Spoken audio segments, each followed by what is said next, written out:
Magandang araw mga paps. Ngayong araw nga ay merong gaganaping event itong Suzuki dito sa Market Taguig at isa kami sa naimbitahan para dumalo sa kanilang first launching na ilalabas nilang scooter na Suzuki Access 125. Maganda nga ang motor na to kahit maliit pero kargado. Isa sa magandang specs na meron to, ang kanyang front fender ay metal kaya naman pang malakasan talaga at classic na classic ang dating. Maya pa nabigyan na nga ako dito ng access para sa mga gaganaping activities dito sa loob. Sumali din ako sa mga palaro dito sa loob.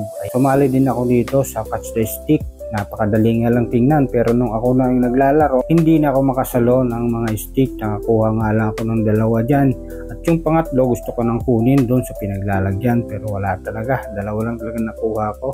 Maya pa pumasok na nga ako dito sa loob para malamigan naman ako kahit papano. At tinignan ko na rin yung mga display nila na pinagmamalaki ng Suzuki mga motor. At pagtapos ko nga doon sa loob magpalamig, lumabas uli ako para naman mag-drive test ng bago nilang motor na Suzuki Access 125. At tong helmet na to ay kasama yan kapag bumili ka ng bago nilang motor na Suzuki Access 125. At ito, nagsimula na nga tayo mag-drive test dito sa motor na to. Napakaganda nga ng handling kaya naman spot na smooth ang takbo. Basic na nga lang ito sa akin dahil sanay din ako tumukod. Aray ko! Bumukod nga ako dyan dahil syempre first time kong gumamit ng motor na to. Tinatansya ko pa. Pero nung pangalawa at pangatlo, basic na. Mayroon din talagang power tong motor na to. Malakas din sa arangkada. Top speed, kayang-kaya. Kaya naman swerte ang bibili nito at hindi talaga mabibitin sa performance ng motor na to. Pagtapos ko nga mag-driving skill, dito naman ako umarangkada sa Popeye dahil binigay na sa amin ang stub ng pagkain. Gutom na nga rin kami dahil tanghali na. Kaya eto, pila-pila na para makakuha na ng grasya. Tapos nga namin kumain, tumambay muna kami dito sa loob at naglaro nga muna ang mga tropa